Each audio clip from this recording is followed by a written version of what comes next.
In the 150 years from the beginning of the 18th century, a revolution transformed the way we think, work, and play forever. This was the Industrial Revolution, and it started here in Britain. Until then, most people lived as they had done for generations, an agricultural existence, defined by the harvests and the seasons, and ruled by a small political and social elite.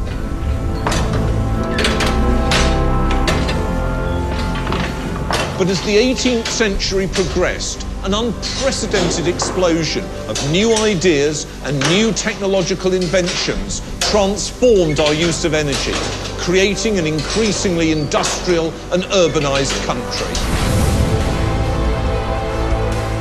Hundreds of thousands of miles of roads, railways and canals were built. The tunnel is 4 times longer than the longest tunnel built anywhere in the world. Great cities appeared, and scores of factories and mills sprang up. Our landscape would never be the same again. Soho was one of the very, very first factories in the world. It certainly was the making of the modern world. Together, they made Britain the wealthiest and most powerful nation on earth, ruler of the largest empire in history. The 18th century was absolutely crucial to the history of Britain and the history of the entire world. The transformations set in motion there helped to make the world in which we all live today. And I want to ask 2 fascinating questions. Why did the Industrial Revolution happen, and why did it happen in 18th century Britain?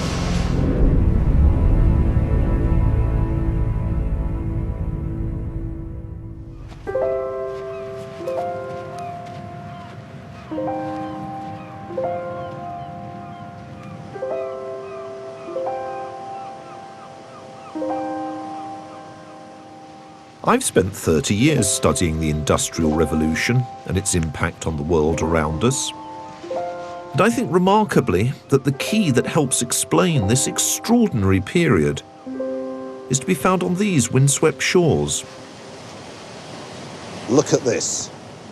This is a really impressive piece, massive piece of sea coal from the beach here at Seaton Carew in the northeast of England.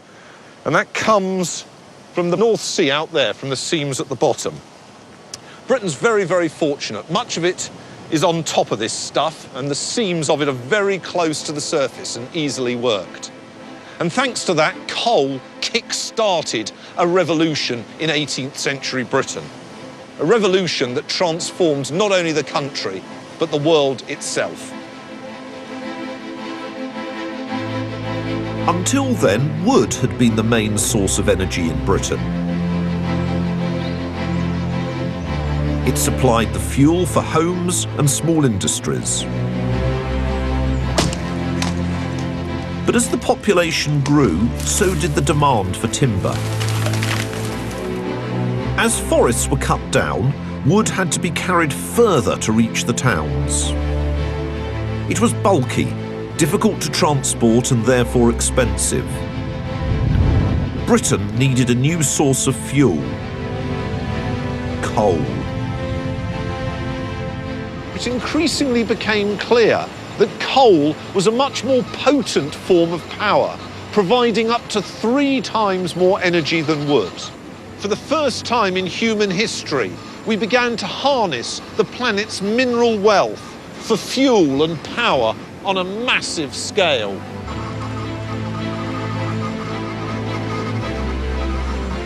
In Britain, coal was abundant and easily mined. It was expensive for other European countries to transport their supplies of coal to market. Carrying it 10 miles overland from the pit head doubled the cost.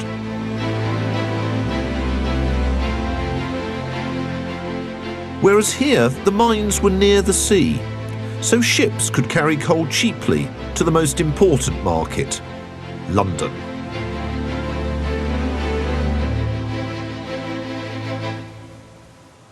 The demand for coal led to deeper and deeper mines being dug. But the problem was that the deeper you went, the more likely it was that the mines would flood. As a result, in order to exploit this wonder fuel, it was necessary to find a way to pump water out of the mines. Now, initially, people used horse-driven pumps like this one, and it's pretty good for getting water out to a depth of about 90 feet. But that still left a lot of coal lower down. Whoever could produce an effective way to extract this coal was going to make a lot of money. The profit motive drove the Industrial Revolution. It motivated practical men like Devon ironmonger Thomas Newcomen to try to solve the problem of flooding mines. In 1712, he designed an engine which could harness the power of coal to make steam and drive a water pump. And this is it, the world's first commercially successful steam engine. It did the work of 20 horses and pumped water from hundreds of feet below the ground, making it both possible and economically viable to mine from greater depths. But his machine burnt tons of coal, so its location was limited to pitheads, where coal was virtually free. The machine itself was highly inefficient, but it made it possible to unlock the great potential of coal.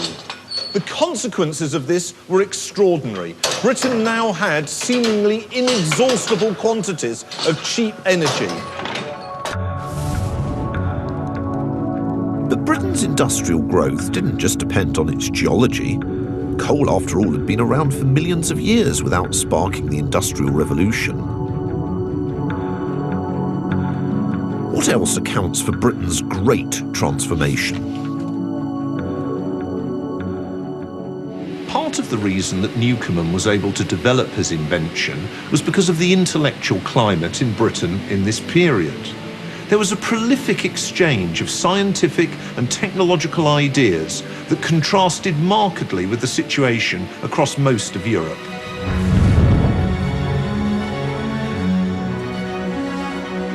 In Britain, scientific ideas didn't suffer censorship by church or state, as happened in many European countries. Over the previous 100 years, a cascade of scientific breakthroughs had swept across the country.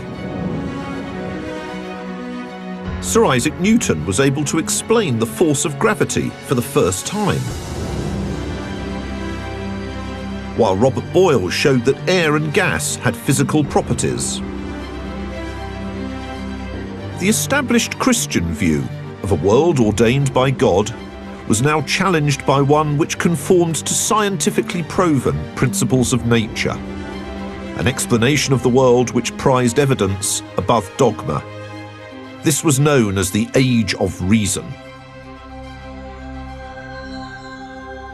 Travelling lecturers fed a thirst for scientific knowledge.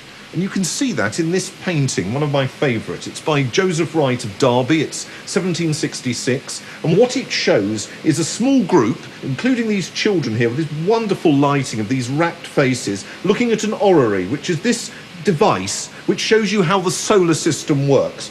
And it's really quite wonderful, because you've got innocence, you've got enthusiasm, and you've got a society that is confident in its understanding of the world. And indeed, 15 years later, William Herschel, a British-based astronomer, discovered Uranus, the first planet to be discovered since classical antiquity. And this helped to make the British feel that they were at the cutting edge of knowledge. Now there emerged a growing movement of people trying to find a practical application for these new discoveries. Running in parallel with this extraordinary increase in the understanding of the world around us came a new development, the idea of practical knowledge. In this, men of action and men of ideas came together in what was to be called the Industrial Enlightenment.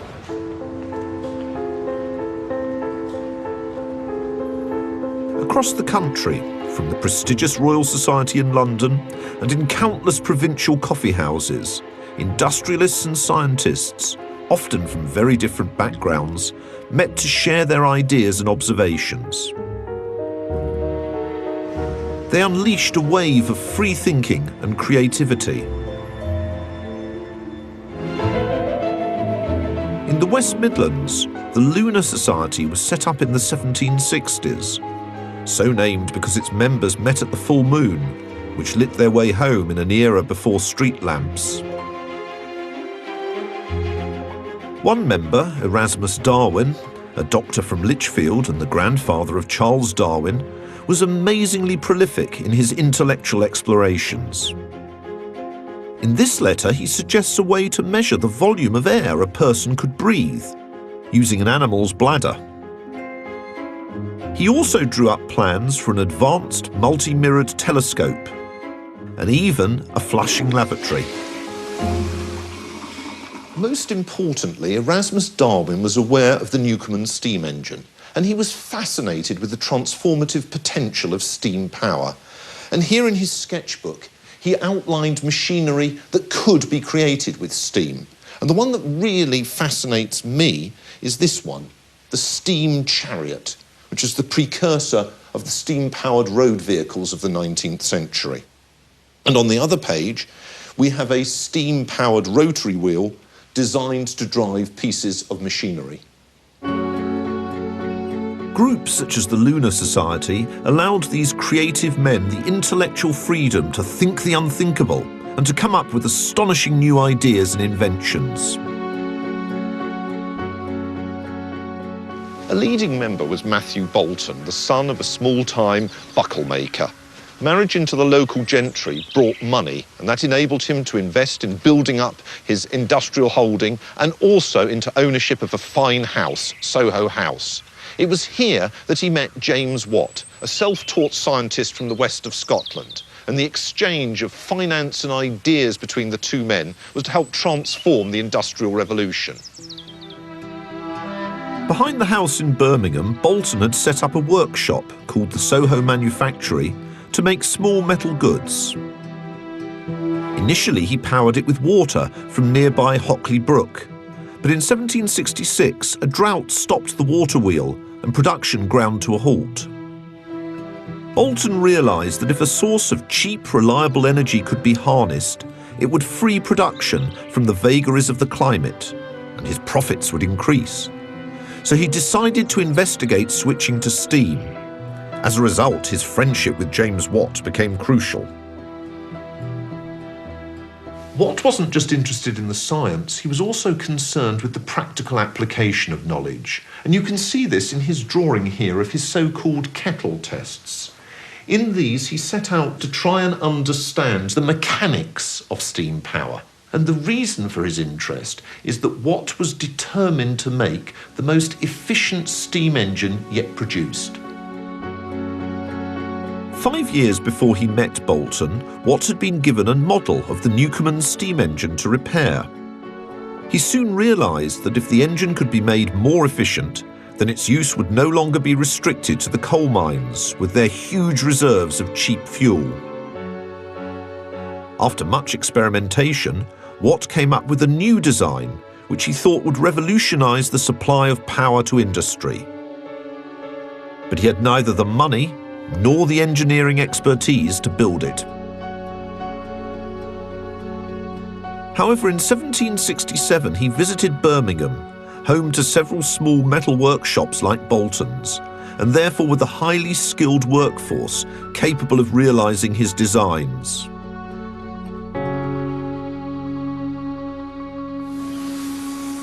Jim Andrew has spent his career studying the engineering genius of James Watt. Was Birmingham good for him? Good for the steam engine? Very good, because they got a lot of oomph. They got up and got on with things. That was the first point. Secondly, they had skilled men who were used to being fairly flexible in what they would tackle. And so in this case, right from the start, they were producing the small, accurate components, and that had to be made accurately. Otherwise, the great advantage that James Watt was looking for wouldn't happen. And he felt that as he came to Birmingham, Mr. Bolton would push him on with the engine to get it into production.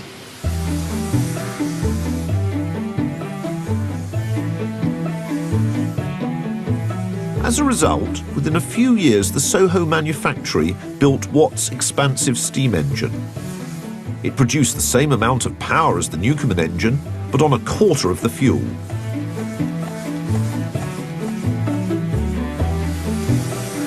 The Watt-Boulton team didn't stop there. They continued to make incremental improvements to their engine. Within 3 years, they had designed the Smethwick canal pump.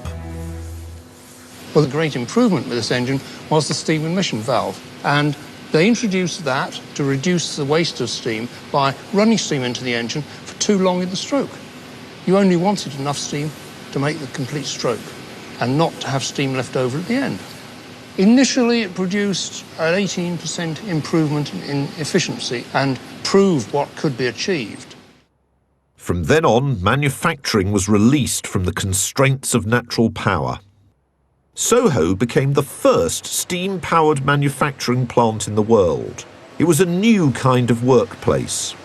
No longer were men, women and children producing goods piecemeal in their homes. From now on, they toiled on production lines in great cathedrals of labour. The lives of workers were transformed for generations to come. Sally Holborn is a historian of the city of Birmingham. So I've got here a painting of the manufactory works at Soho.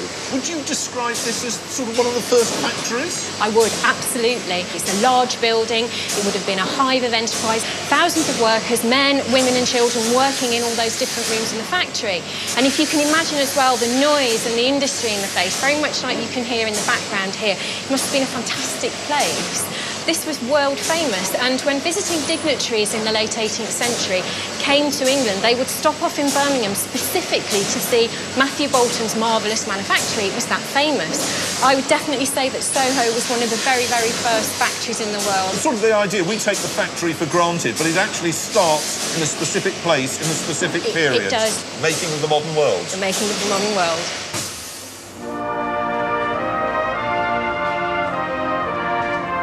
Now the great and the good made Enlightenment tours. Not just to London, Paris and Rome, but also to Birmingham.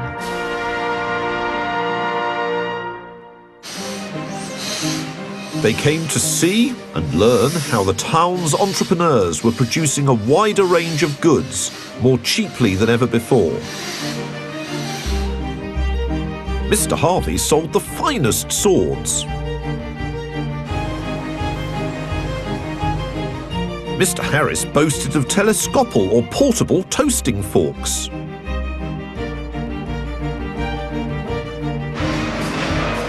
And Mr. Betts offered saws of every description. Also on offer were coach harnesses.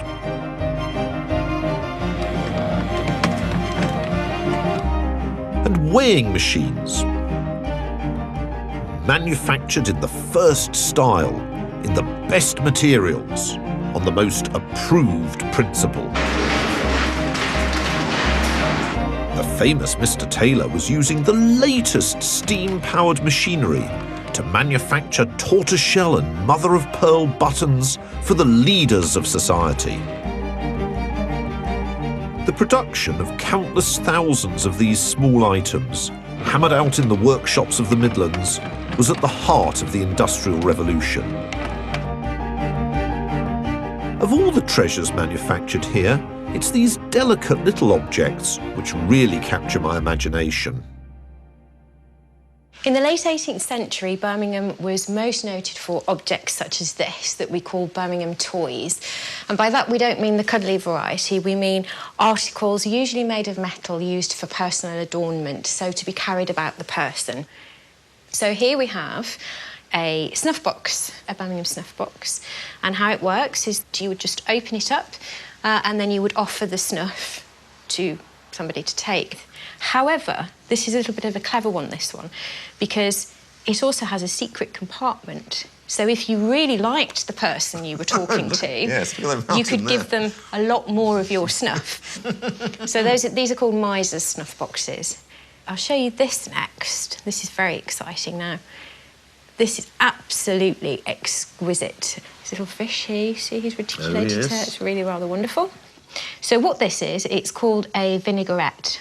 And how it works is that if you're an 18th century gentleman like Matthew Bolton and you were at a business dinner or doing some business outside the home, and you were sitting next to somebody that perhaps didn't smell very nice. Oh, right, didn't clean their teeth. Didn't really clean in the 18th century.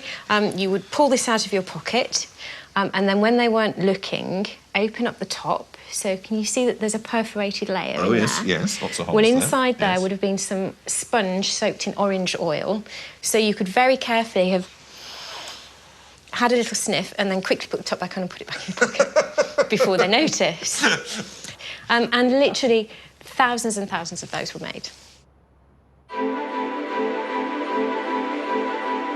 In the century from 1700, Birmingham went from being a small metalworking town of 7,000 people to a city 9 times the size, the third largest in the kingdom after London and Bristol.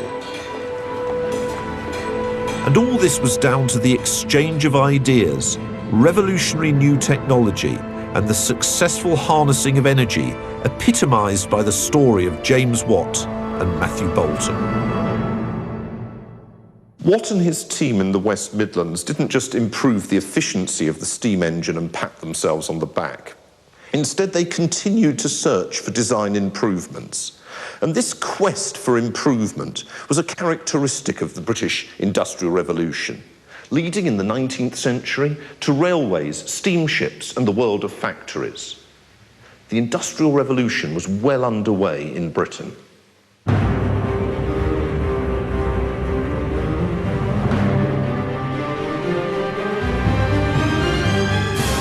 It's remarkable to consider that just over 100 years before Watt's great invention, Britain was devastated by civil wars as men fought to free themselves from an absolute monarch. The execution of Charles I and the later regime change known as the Glorious Revolution created a liberal economic and political climate.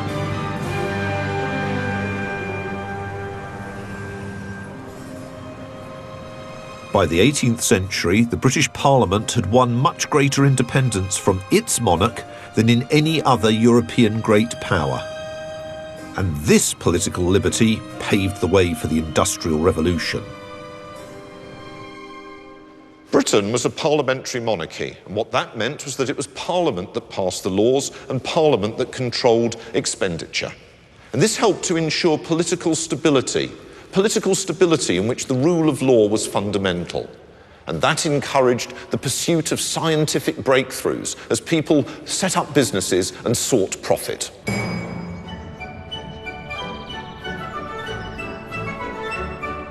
To appreciate the significance of Britain's political system, you only have to look at the situation in its great rival France, a country twice the size of Britain, with mineral wealth and home to some of the finest scientific minds. But it had an absolute monarchy, founded by Louis XIV, which wielded great control over economic and political life. The story of how the French attempted to develop steam power reveals the fundamental weakness of their political system. The authorities in Paris wanted to use steam to help solve one of its most pressing problems: how to pump water to the rapidly expanding city. Many French engineers responded to the challenge, amongst them the Perrier brothers. Initially, they tried and failed to steal Watts's latest designs. So as a result, in 1779, they ordered 2 of the very latest Watt and Bolton steam engines from Birmingham to be built here on the banks of the River Seine at Chaillot.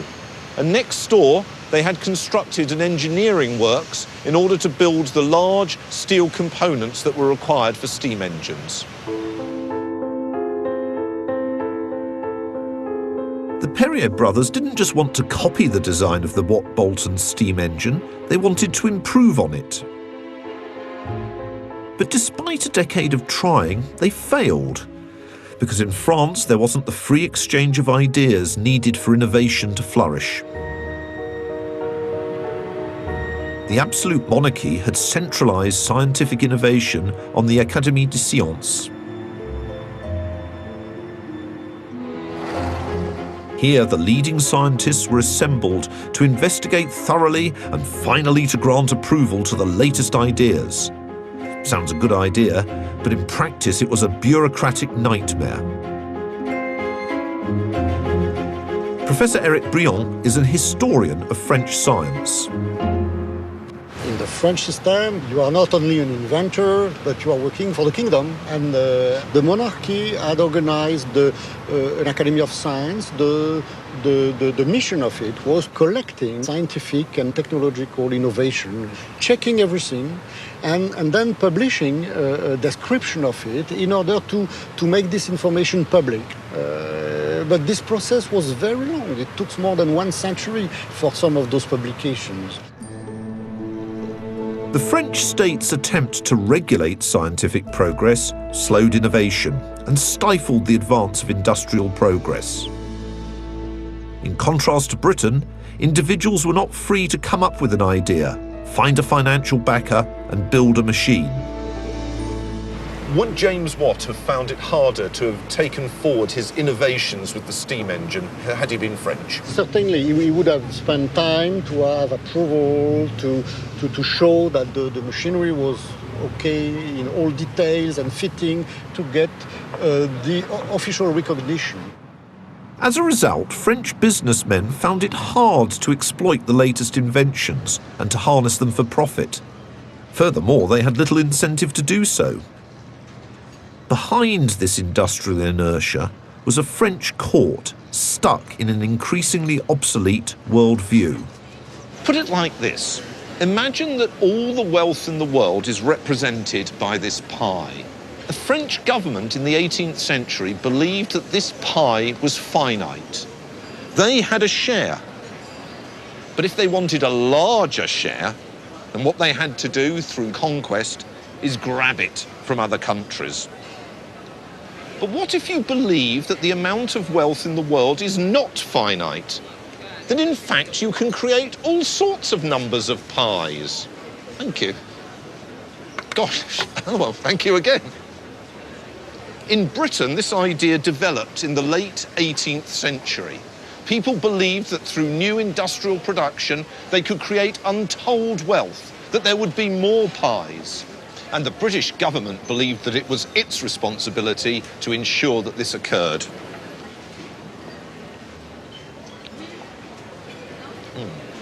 That was excellent.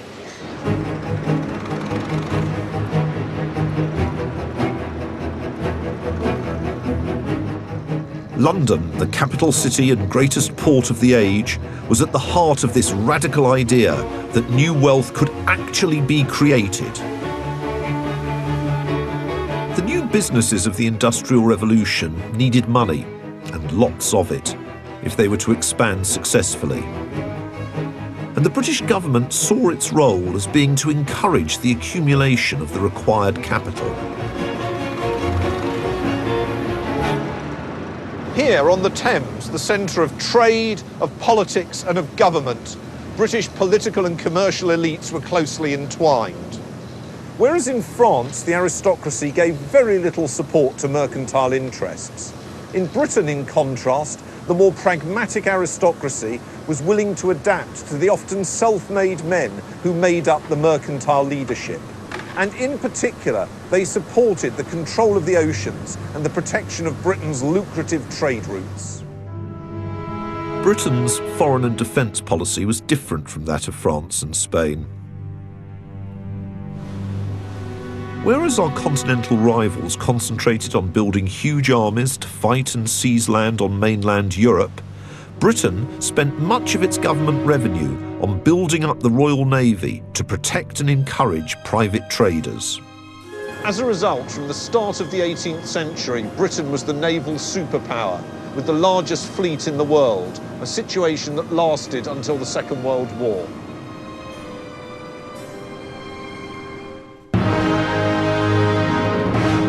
This maritime power enabled the British trading empire to expand and flourish throughout the 18th century.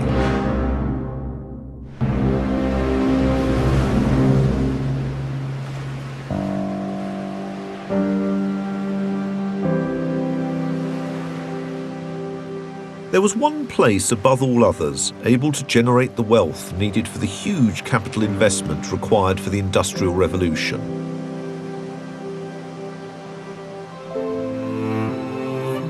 This was the West Indies, and central to their defence was the island of Antigua. Strong forts bristling with cannon protected the coastline of this strategic outpost.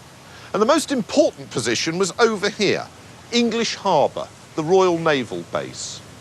This impregnable position guarded the unimaginable wealth that Britain got through trade with the Eastern Caribbean and denied it to anyone else.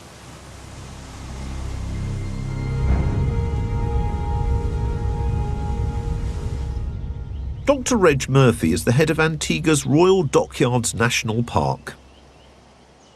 English Harbour is a natural, beautifully protected harbour. It's deep water, very narrow entrance, highlands all around, easy to protect the fleet when they're in here. So you can bring the fleet in here during the hurricane season and they're totally safe. Very few islands have a facility like this or harbour like this.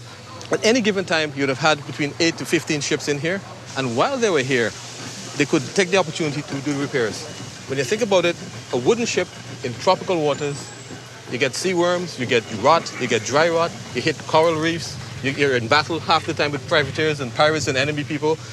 You need to do repair on your ships, especially if you're going to make it back across the Atlantic where you have no support. Once the British had a naval base at English Harbour, how effective was it at keeping the French at bay?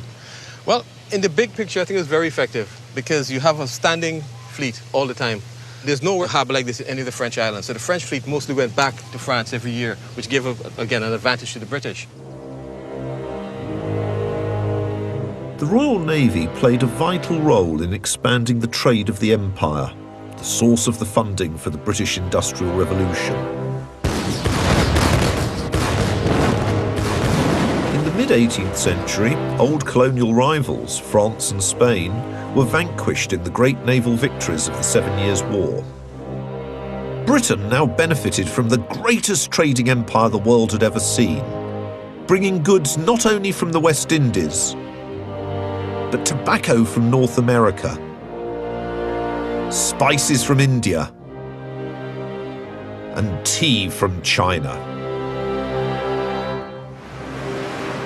A commitment to free trade had been a principle of British government policy since 1688.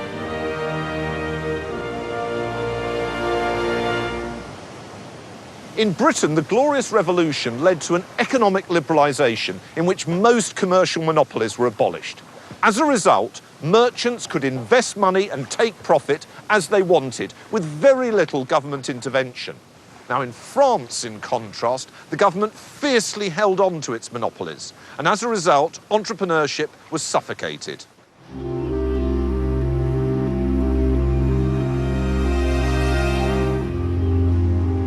And entrepreneurship was at the heart of the British economic success in its colonies. In the West Indies, business was centred on plantations.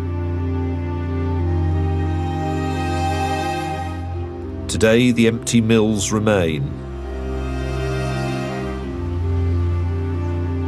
as do some of the great houses in which their owners lived.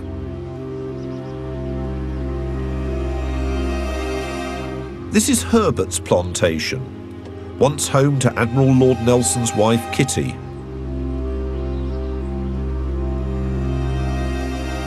Here, in its elegant first-floor drawing room, the rich British owners were cooled by the breezes from the Atlantic. Testament to the life of luxury and elegance enjoyed by a small white elite.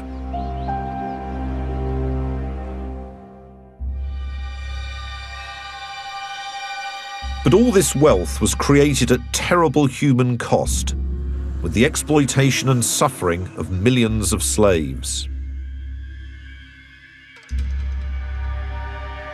The British government's support for free trade enabled slave traders to buy huge numbers of slaves from some African rulers who were all too willing to sell them for transportation across the Atlantic.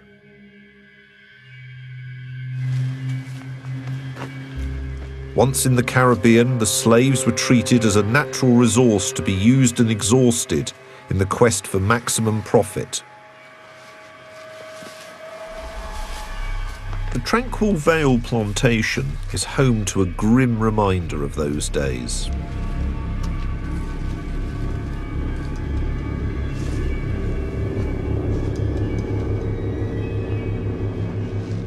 Conditions for the slaves were absolutely unbearable. Indeed, many of them lasted no more than 3 years.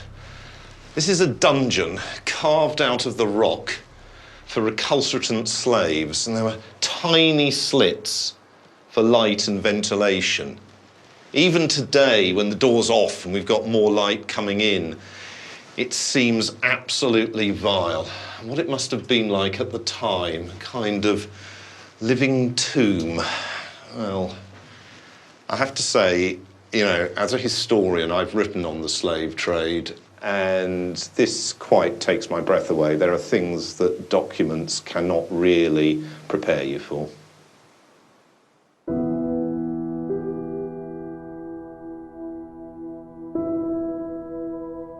During the 18th century, it's estimated that just under 2.5 million slaves were transported by the British across the Atlantic. And this is where many of them ended up.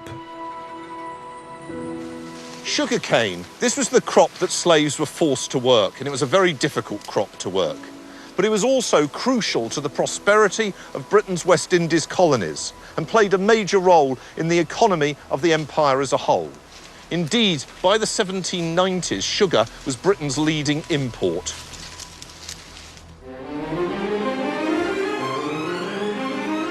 From the West Indies and across the empire, valuable commodities, including tobacco from Virginia and rice from Georgia, poured into London. Some was destined for British consumption, but the rest was bound for the markets of Europe. This huge trade generated billions of pounds for the country at today's rates.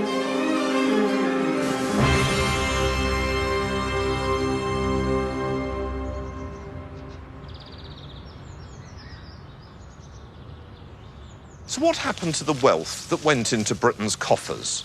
Well, much of the profit from sugar and the other fruits of empire became capital that was invested in the development of Britain's industries. And the products of these industries, some of them came back to the plantations of the West Indies. Here we have the remains of a sugar mill and the steam engine from Glasgow that powered it.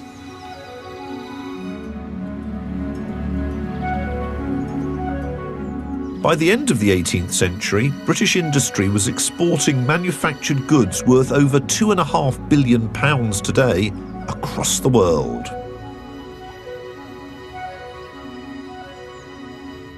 This was a small cog in the great circle of growth that made up the British Industrial Revolution.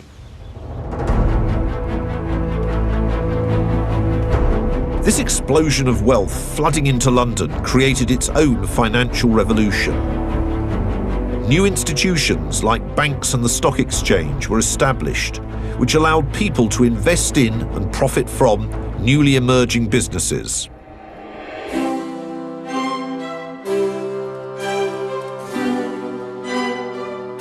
All this new wealth dramatically improved the lifestyles of much of the population.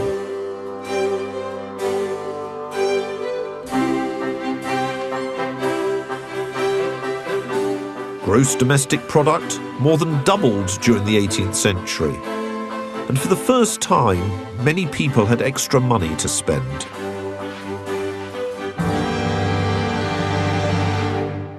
As the wealth of the country increased, so did that of the rapidly expanding middle class. And the middle class needed something to spend its money on. And this provided entrepreneurs up and down the country with opportunities to make money by selling them things.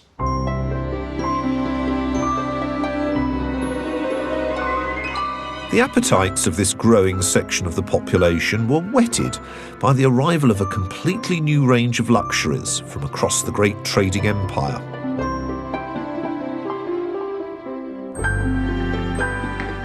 tea came from China, and it was sweetened by sugar from the West Indies. Thank you. And their consumption introduced a new and more opulent lifestyle into polite society. It required a whole new range of household equipment.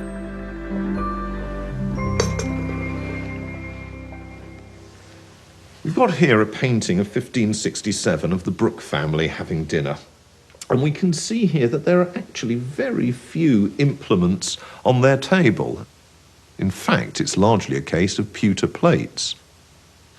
Now, the contrast is very clear with this painting by Richard Collins 2 centuries later of a family having tea.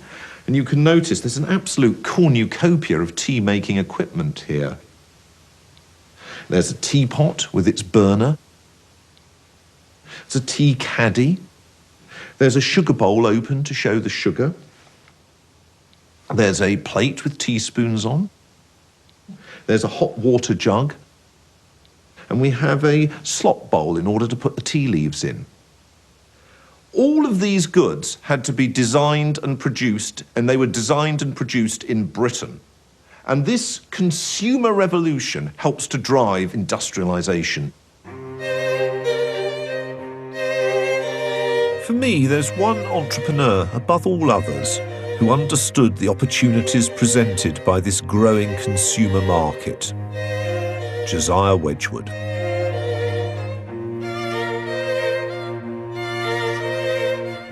He was brought up in a family of potters in North Staffordshire and inherited only £20 from his father. But his genius for creating and then satisfying consumer demand made him one of the richest men in the country. Wedgwood appreciated that the middle classes could not be relied upon to understand that they actually necessarily wanted these newfangled goods being manufactured across Britain, and therefore he had to persuade them to buy them, indeed to desire them in their households. And to that end, he became one of the fathers of what we today call advertising and marketing. For centuries, most families' household goods were made by local artisans and bought at local markets. By the start of the 18th century, shops were beginning to be opened in London and other large cities. But Wedgwood, working with his marketing guru, Thomas Bentley, unveiled a new concept. They opened the first purpose-built showroom in London's fashionable West End in 1774. Wedgwood and Bentley understood that women would be the prime purchasers for their ceramic wares. And to that end, in their showroom in Greek Street in London, they had a grand parlour in which the customers would be greeted and would meet and chat. And then they would be taken round the showroom to see the great new products that were coming through from the factories. Wedgwood led the way in the shopping revolution. Within a decade, Oxford Street alone boasted 153 shops. Foreigners who came to London marvelled at the range of goods on offer. But for true success, Wedgwood realised his pottery needed to be of a consistently high standard and to be known beyond his London showroom.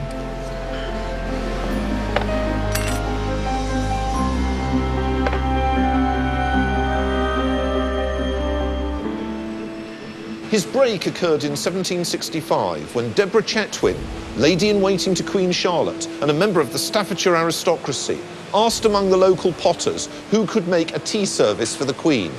It involved a new technique, rebinding gold gilt to glaze. Wedgwood's genius was to understand the power of marketing. Many of the practices we see around us today were introduced by this remarkable man. He believed if he could win the Queen's patronage for his wares, then all society would follow. So he spent months experimenting with different methods of gilding until he was satisfied. The Queen ordered a set and it became known as Queensware, one of Wedgwood's most successful products. And I've got a cup here. It's absolutely exquisite. But the gilt was applied with honey in order to make the gold more pliable. And when the honey came off, so did the gilt. But it's still a lovely cup.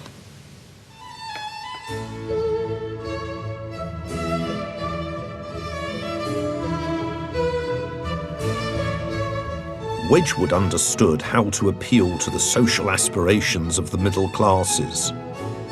Now they too could drink tea from the same china as the Queen.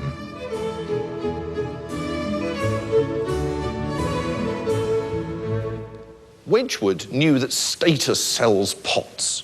So on all his invoices, he put Potter to Her Majesty. And as more royals bought his pots, so he added them to his invoices. So in this one, we also learn that he's Potter to their Royal Highnesses the Duke of York, that's the grand old Duke of York who marched his men up and down the hill, and also to the Duke of Clarence, that's the future William IV. With such patronage, there was no problem about selling his pots. The consumer revolution created both a huge opportunity and a problem for manufacturers. The potential to increase trade was there, but at the beginning of the 18th century, the difficulty of getting raw materials to their workshops and the finished products to the market was obvious. In the 16th and 17th century, the road system was very bad. Parishes were responsible for maintaining the highway within their boundaries. But the problem was that if you lived in one parish, say the parish of Stoke over here, and you knew that your neighbours in the next door parish of Leek over here, just weren't maintaining their roads, in fact that they were a potholed nightmare, why should you maintain your road on your side of the boundary? Because all it was going to do was lead to the terrible road on the other side. The result was an absolute nightmare for travellers. Once again, Parliament was willing to legislate to support trade. In 1706, it passed an act which allowed local businessmen to build and run permanent turnpike roads. In return, they could charge travellers a toll for using their road, and some of the money would then be spent on maintaining it. Other turnpike acts soon followed.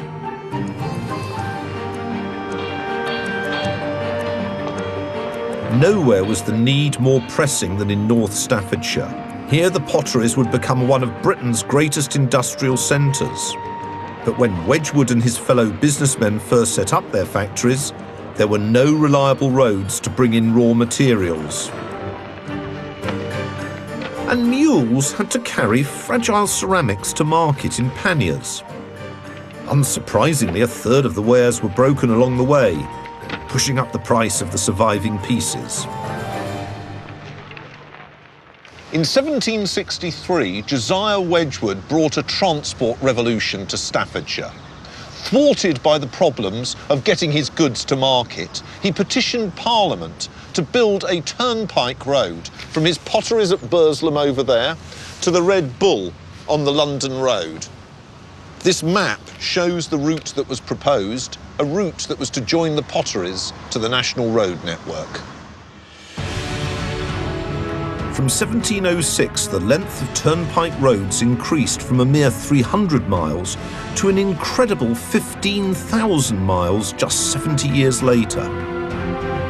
And they didn't only connect big cities, they also created an extraordinarily comprehensive trading network between small towns like Stoke and nearby Uttoxeter, increasing the movement of goods and ideas around the country.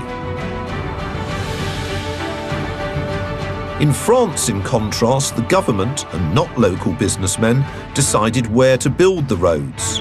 As a result, they connected military rather than industrial centres.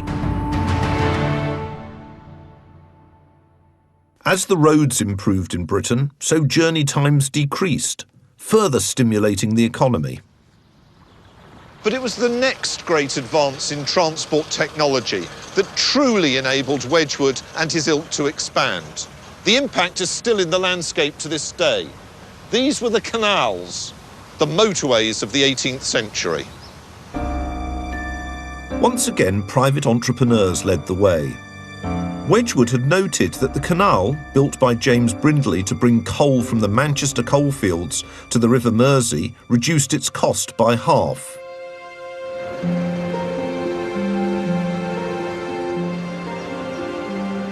He thought a canal connecting his potteries in Stoke-on-Trent could bring clay from the Mersey and flint for glazes from the River Trent.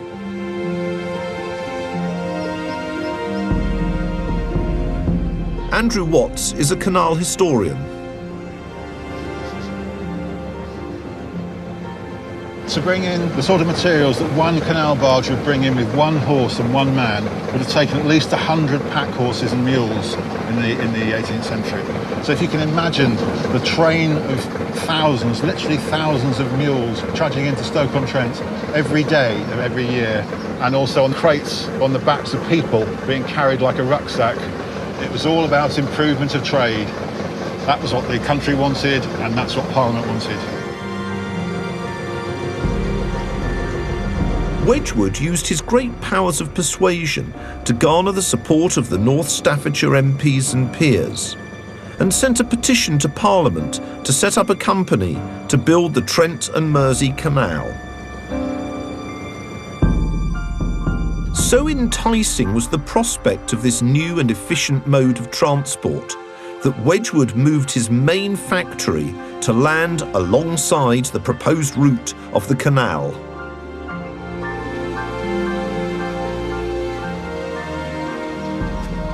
But there was a problem. The route of the waterway took it through the rolling hills of Staffordshire. This difficult terrain demanded that Brindley undertake one of the greatest engineering feats of the time. See you later. The digging of the Harecastle Tunnel north of Stoke-on-Trent.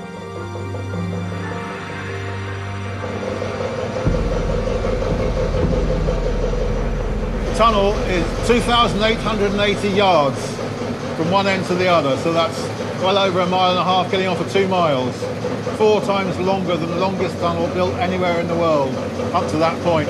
And how do they build it? They built it by hand, picks, shovels and blasting powder.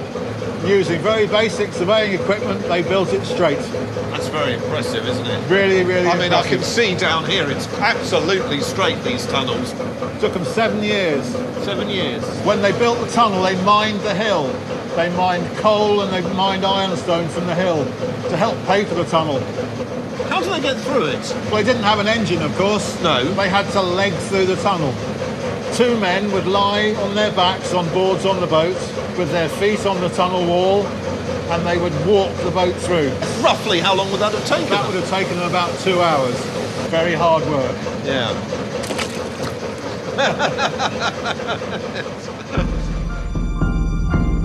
The Trent and Mersey Canal opened in 1777, 5 years late.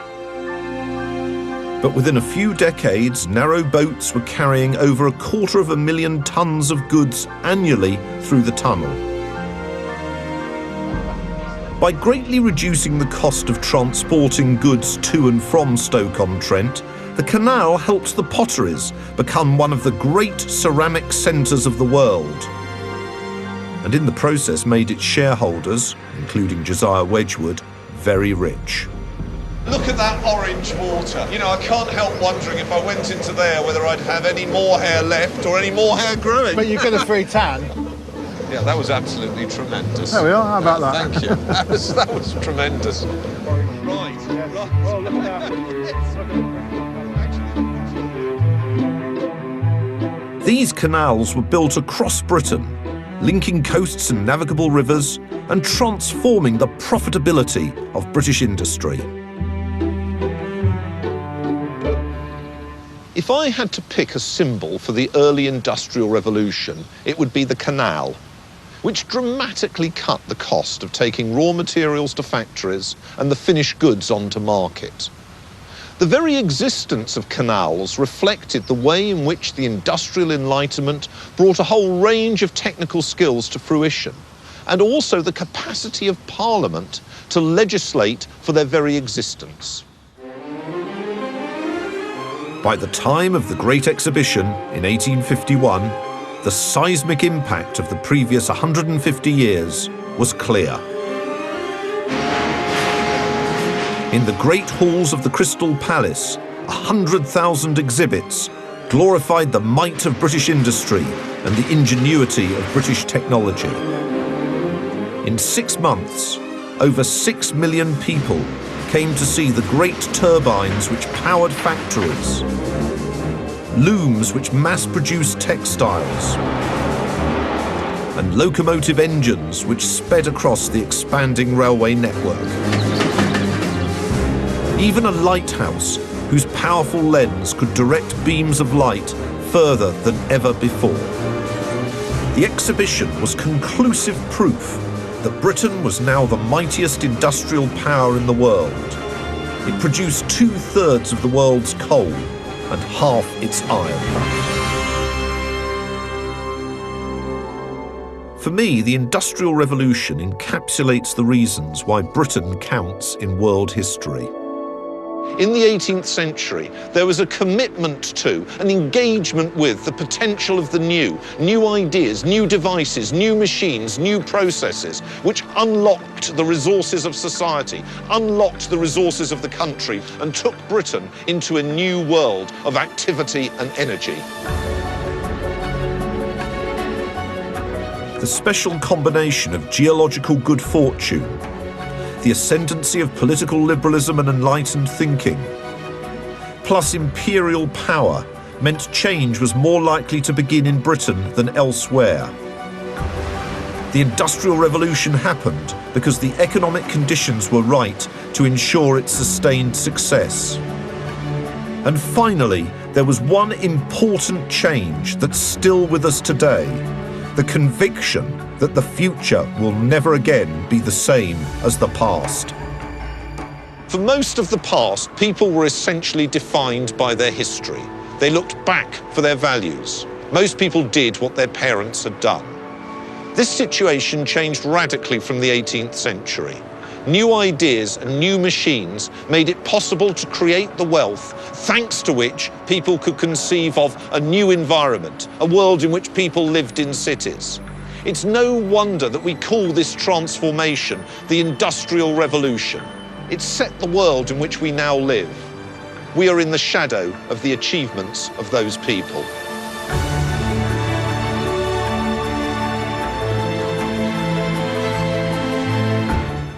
Tomorrow night on BBC HD, find out more about the age of steam and the railways with Dan Snow and locomotion at 9.